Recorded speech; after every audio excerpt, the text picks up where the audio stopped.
السلام عليكم ورحمة الله وبركاته. ازيكم حبايبي؟ عاملين ايه؟ يا رب تكونوا بخير وفي احسن حال. النهارده هنعمل طاجن بامية باللحمة يستاهل بقكم، حلو قوي. هناكله بعيش بلدي وعامل بتنجان مخلل كده زي ما انتم شايفين. والنهارده فطارنا بسيط كده وحاجة إيه سهلة. يلا بينا نسمي الله ونخش نشوف الوصفة بتاعتنا مع بعض. اهو حبايبي معايا المكونات بتاعتي عبارة عن ايه. معايا بامية من اللي انا مفرزناها. كنت عاملاها بامية تركي او بيضة حسب بقى ما كل بلد بيسموها، مش فلاحي، دي اللي هي البامية التركي. ومعايا كيس صلصة، اخر كيس صلصة كنت مفرزناه. ومعايا بصل مقطعاه كده. ومعايا لحمة ملبسة كده زي ما انتوا شايفين، البامية بتحب اللحمة الضاني او اللحمة الملبسة. يلا بينا نروح على البوتاجاز نشوف الخطوات مع بعض. اهو حبايبي حطيت في الحله حبه زيت كده حلوين، مش كتار يعني، علشان خاطر اللحمه سمينه زي ما انتوا شفتوا كده ملبسه. ومش هحط سمنه، انا هحط حبه زيت بس علشان مع السمين بتاع اللحمه ما تبقاش الحاجه مدهننه قوي. هنزل بقى بالبصل، بسم الله الرحمن الرحيم، احمرها. وبعد كده ايه نشوفوا الخطوه الجايه مع بعض. وهنا حبايبي البصله اهي زي ما انتم شايفين. هنزل بقى باللحمه، بسم الله الرحمن الرحيم، عشان البصله تاخد بقيه اللون مع اللحمه كده. اشوحها ايه مع اللحمه، وبعد كده نشوف الخطوه برضو الجايه ايه مع بعض.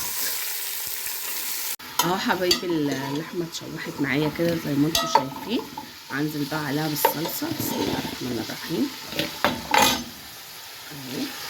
وبعد كده بقى ايه الصلصه تفك معايا، وبعد كده انزل عليها بميه سخنه عشان اللحمه ايه تستوي. ماشي، نشوف الخطوات برضو ايه مع بعض. الصلصه فكت اهي، هنزل بقى بالميه المغليه، بسم الله الرحمن الرحيم، عشان اللحمه تستوي. ولازم اللحمه تستوي علشان بعد كده نضيف الباميه بتاعتنا. تمام. اهو حبايبي اللحمه بتاعتي استوت كده زي ما انتم شايفين، بسم الله الرحمن الرحيم. هنزل بقى بالباميه ومعايا فلفل بالثوم، معايا توم مهروس وفلفل اهو. هنزل عليهم كده، بسم الله الرحمن الرحيم. ده تومه نيه مهروسه بالفلفل، تغلي غلوه بس كده.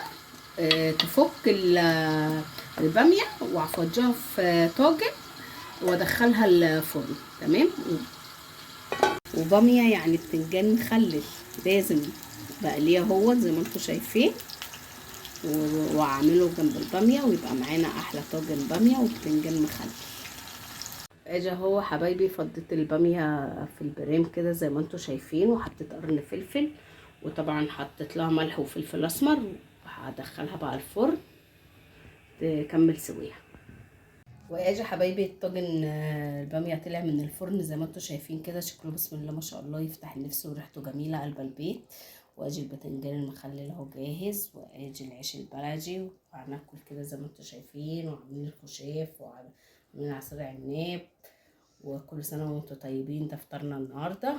رب وصفتي تكون عجبتكم، واشوفكم في وصفه جديده ان شاء الله. والسلام عليكم ورحمه الله وبركاته.